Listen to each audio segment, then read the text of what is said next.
The real estate news has been a collection of clickbait with very little thoughtful educational material. In fact, that's why I launched this email and podcast to educate my customers and prospects as to what's really going on in the real estate market. And each week I take one topic and try to go into detail, and then look at the numbers every week. But sometimes you need to kind of stand back and say 20,000 feet, where's the market headed? What are the main, it's kind of like a river. Which way is the water running and how fast is the tide going that way? And really important. So I just want to kind of update, and I myself do this from time to time. I search, I do Google searches. Nowadays I do more AI searches. I did an AI search on the top 3 stories in real estate this past week. And it was interesting, the 3 stories were all that the market's improving. One is home sales rose in July, about 2% year over year in terms of number of homes sold. 2, mortgage rates hit a 10-month low. Well, if mortgage rates go down, that's good news for buyers and sellers who may want to sell and buy a property. And 3, inventory swells and price cuts surge. Now, inventory swelling is good for buyers, not good for sellers, but it's a healthier market when there's more houses for sale. So I think overall for the market, there has to be more inventory. I would call these 3 signs that mean the economy, at least at this current juncture, is pointed in the right direction for real estate after suffering for years. We've been in a recession where sales are down about 30-40% from just 5 years ago, and have stayed there and have been very sluggish. But I do believe these 3 factors, sales going up, and I think because of rates coming down and more inventory, I think those are factors that cause us to think perhaps we might have a spot there. I'll give you another one. I took the same search in Anthropic's AI called Claude, and they did the same thing. Number 1, home sales show first signs of recovery. Well, that's good news. 2nd, mortgage rates fall to lowest level 2025. Good news for buyers and sellers. 3, mortgage rates remain stable at 6.5 to 8, actually close to 6.52%. And then 4, housing market condition favor buyers. Well, that doesn't help sellers necessarily, though. That means sellers can get their homes sold, and sellers who are buying can become buyers and enjoy that. So overall, I think after quite a while of negative news in the market being stuck because of post-COVID effects, it seems like we're heading in the right direction. Now, that's not the sentiment I get when I read real estate industry news. It's always something negative. And I'm going to kind of explain why I think that is. It's because that negative stories are more clickbaitable. More people are going to be nervous and want to read about it. And the sources of news are not news educational sources. They're really just clickbait websites. One of the worst I've talked about in the past is Redfin. I did a whole thing on real estate ripoff, an episode on Redfin. They're one of the largest generators of real estate news. And I want to kind of show how that works and why that misleads people, and hopefully it won't mislead you. So here's one of the latest articles. Home purchases are getting canceled at a record rate.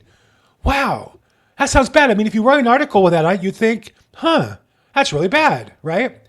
And they have a chart.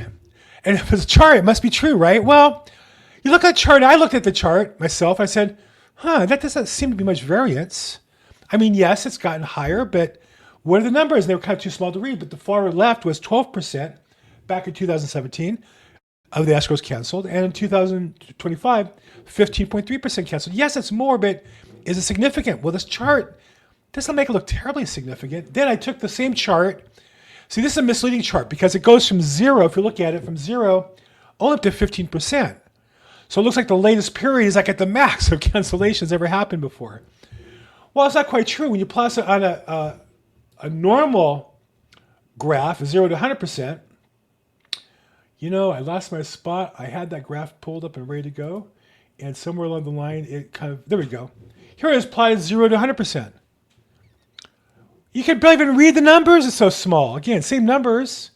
But in context, the number of cancellations would seem to be, about the same as how I would judge it. Yeah, it might be a record, but we're nitpicking here. But here's the thing. When Redfin publishes the story, it's like an echo chamber. Why do I say that?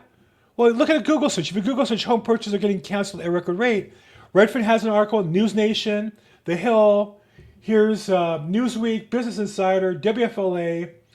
Then you have different blogs, Business Insider again, The Globe.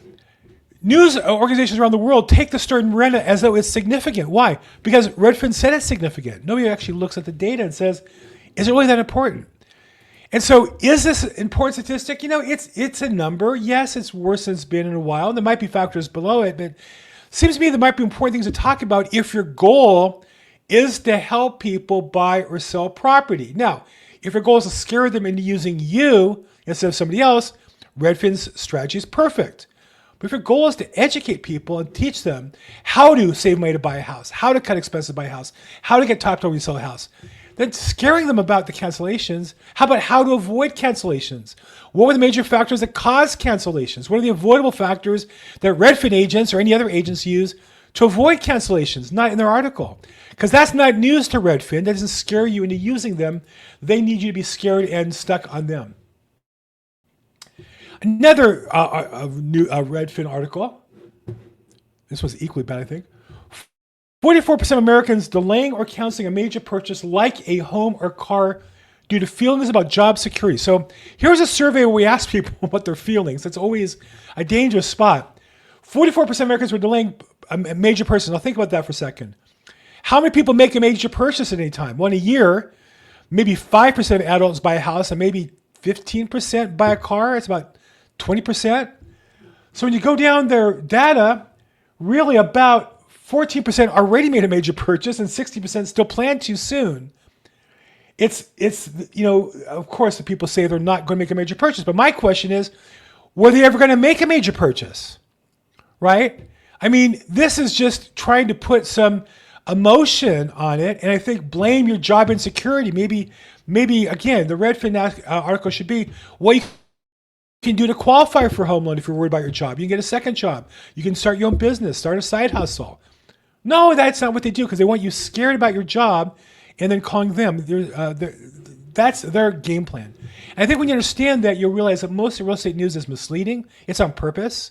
And it's just an echo chamber. Nobody's actually stopping. Hopefully I am. I'm sure there's others. If you know of others, let me know. Stopping to say, hey, this information is not correct. And more importantly, it's not where the focus should be. The focus should be on helping people accomplish their goals. Okay, what do you think? Please let me know. I have this market update for this week. Again, as I mentioned, interest rates closed at 6.52%, down again, which is great news, I think, for the overall market. Now, I did an analysis last week I published showing the interest rates, the Fed rates were artificially high by about 1.2%. And that suggests that there's room for more rates to come down. The Fed on Friday said, as if they're God, that they think the market's ripe for a drop in rates, and that caused the economy to improve. And that's a problem because rates are lower, and the rates should come down. We should be dependent on some goofballs in Washington, D.C. who make a lot of money getting paid for speeches rather than helping American people, and they're not focused on doing their job. But anyhow, that said, rates are dropped down 6.52%, lowest in the last 10 months, and that's going to help buyers get into property. As far as inventory, again, the numbers from July still show the inventory is dropped in July. It looks like in August it started to go back up, but you can see by historical standards, very low inventory. And the only way you can have more houses sold is to have more houses available for sale. So that's the inventory numbers of that equation. And then every week I look at specifically Los Angeles, where I'm at, my home market, because every market is different. And Altos does a great job of summarizing all the data, and they give LA a rating of 35 when they summarize all the different factors. And we've been there. That's a slight seller's market. I would say slight. And that is my experience, that sellers still have the upper hand. But buyers are increasingly able to get in and get property. So that's good news. Okay. In the news, this one kind of caught my attention. I'm not even sure why so much. From Housing Wire, existing home sales surprised with positive growth in July. It's only a surprise because the real estate news industry is a grind, a nonstop grind of negativity. When in reality, there are some positive things in our economy, I think, in terms of manufacturing, construction starting, major industrial starting, maybe not here in California, but in Arizona, in Texas, this whole AI thing's creating jobs. So I do think that there's room for growth, there's opportunities for growth, and the fact that it catches people by surprise tells you where their head's at, which is, I think, it's almost like the real estate news is rooting for the economy to be worse. I think, again, that forces you to depend on them rather than being successful. Speaking of news, I found this one fascinating. The head of federal housing, he referred a Federal Reserve Governor, Lisa Cook, to the Department of Justice for mortgage fraud. This is a woman who applied for a loan. Now, I used to be a mortgage loan officer, and I had customers who would apply for a loan, And then they had applied for another loan. They had a house and they had another house they wanted to call their home as well. I said, well, you can have a second home, or you can have a rental property, but you can't have two primary residences. By definition, you only have one.